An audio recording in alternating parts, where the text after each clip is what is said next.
안녕하세요. 뉴스와 사람들입니다. 피고인 측도 휴정기 안에는 원래 종결하겠다고 약속을 이미 하셨었습니다. 그건 오히려 중계가 다 됐으니까 그거 그냥 찾아보면 다 나와요.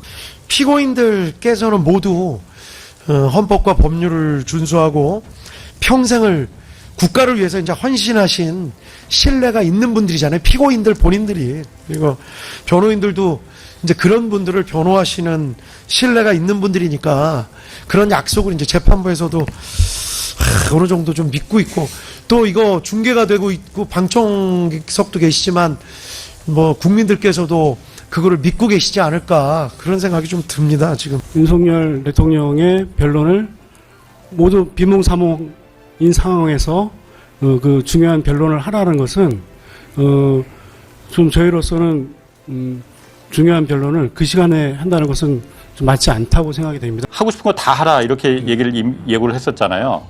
그러니까 근데 그것도 사실은 재판 진행이 미숙한 거예요.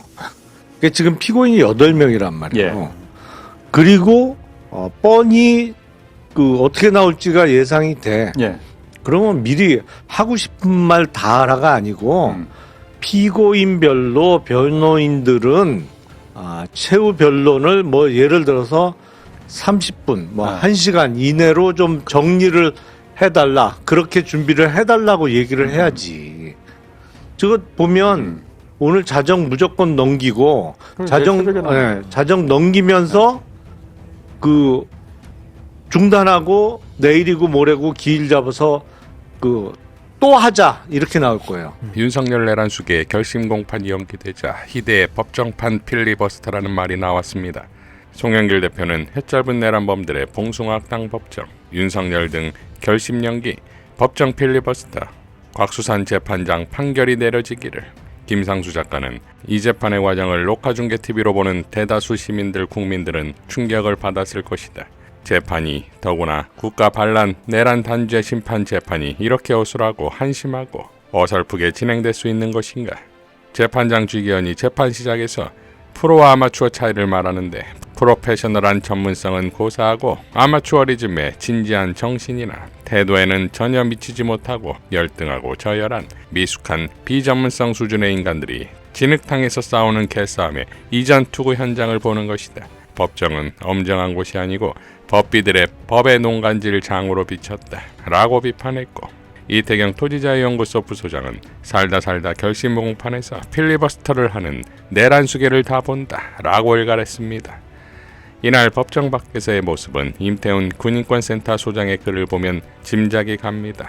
임태훈 소장은 윤석열 어게인 극렬 지지 방청객 이모저모, 상근 활동가 몇 명은 이미 좌파로 낙인 찍혀서 윤어게인 지지자들에게 감시당하는 중, 윤석열, 김용현, 노상원 출석하고 퇴정할 때마다 일어서서 기도함, 쥐기현 재판장에게 한창 화이팅 외치다가 지친 쥐기현이 변호인들한테 뭐라 하기 시작하니까 이젠 욕함, 극성 지지자들은 윤석열, 김용현 변호인까지도 팬심으로 좋아함, 퇴정할 때 따라 나가서 막 응원하고 검사들 따라 나가서 욕하고 지랄함, 무슨 집회 갔다면서 자랑하기도 함. 방청 연령대는 20대 남녀부터 70, 80 할머니들까지 다양하고 하나같이 자기들만의 굿즈를 입고 굿즈, 머리핀 윤어게인 손수건, 윤어게인 과잠바, 부정선거 배지 등등. 황교익 작가는 윤석열 일당이 상식적으로 아무 의미가 없는 법정 필리버스터를 진행하는 이유가 재판 결과가 잘 나오는 날과 재판 결과가 잘 나오지 않는 날 몇 개를 무속인들이 잡아주었기 때문이 아닐까 하고 생각하는 것은 그들이 이때까지 해온 행실을 감안하면 충분히 합리적 추론이라고 주장할 수도 있습니다. 자, 불리한 사안에 대한 지연술은 검찰의 주특기가 아닙니까?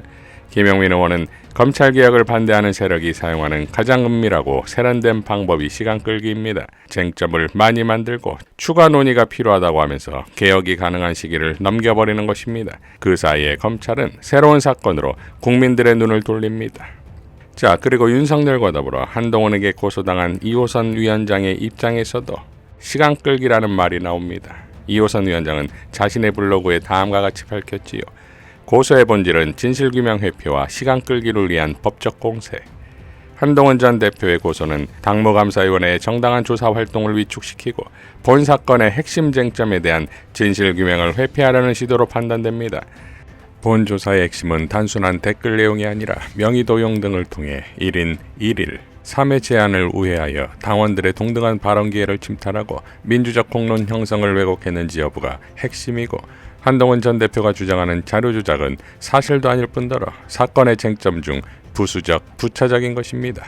본 조사는 당원 당규에 따른 정당한 절차에 의해 진행되었으며, 조사 결과 한동훈 전 대표의 정치적 책임은 의문의 여지 없이 확인되었고, 법적 책임 역시 상당히 개연성 높은 상태로 확인되었습니다. 고소라는 법적 공세로 진실을 덮으려 하기보다는 억울함이 있다면 윤리위원회 절차에서 적극적으로 협조하여 공식 절차에서 소명하는 것이 전직 당대표로서 마땅히 취해야 할 자세입니다. 당무감사위원회는 어떠한 외압에도 굴하지 않고 당의 자정능력 제고와 기강 확립이라는 본연의 임무를 다할 것입니다. 장해찬은 윤석열이 당원 게시판 사태의 배우라고 한 한동훈의 중앙일보 인터뷰를 거론하며, 이는 전혀 사실이 아니다. 한동훈이 좋아하는 방식으로 저는 다 걸겠다. 가족들의 추악한 여론 조작 범죄도 윤통 탓을 하는 한동훈은 뭘 걸겠는가. 배후가 있는지 여부를 두고 저는 정치 생명과 방송 은퇴를 걸겠다. 한동훈은 가발과 키높이 구두, 어깨뽕이라도 거는 게 어떻겠나 라고 밝혔습니다. 자, 결국 다 한 뿌리에서 나왔고 그들의 대응 역시 똑같다 이겁니다. 박지원 의원이 윤석열에 대해 법꾸라지, 법기술자를 넘어 법도사, 법귀신이라 비판했듯 법으로 흥한 자 법으로 망할 것입니다. 홍준표 당대표 시절 인재영입 1호로 입당했던 배현진이 이젠 죽일동 살동하지요. 홍준표가 한동훈을 비판하자 배현진은 홍준표를 향해 제발 가만히 좀 계시라며 한동훈을 실드치는데, 이에 홍준표는 내가 사람을 잘못 보았다. 딸 같은 애라 거두어 주었더니 인성이 그런 사람인 줄 정말 몰랐다. 영화 미저리의 캐시 베이츠처럼 헛된 욕망의 굴레에 집착하는 불나방 인생을 사는구나. 학력 컴플렉스로 줄 찾아 산만리. 벌써 5번째 줄인데 그 끝은 어디인가. 오죽하면 기자들이 여의도 풍량계라고 하겠나. 거짓말도 계속하면 진실이 된다는 말을 믿고 설치는데, 그건 낫지 괴벨스의 말이다. 요즘 시끄러운 장관 지명자나 너나 다를 바 없다. 사람의 탈을 쓰고 네가 내한테 그러면 안 되는 거다. 이제 그만하거라 라고 일갈했습니다. 그러자 배현진은 제가 홍자랄이지요. 홍준표 전 시장의 일생 동력은 콤플렉스입니다. 이제 은퇴도 하셨는데 서울법대 나온 한동훈 등 까마득한 후배들에 대한 질투, 경쟁심도 한수 접고 진정으로 스스로를 사랑할 줄 아는 성숙하고 평안한 노년에 집중하셨음 하는 바람입니다 라고 받아칩니다. 딱 홍준표 퀴즈 배현진이고 윤석열의 황태자 한동훈이니 뭔가 통하는 것이 있나 본데, 배현진과 한동훈의 관계는 순탄할까요? 둘이서 틀어지면 볼만할 것입니다.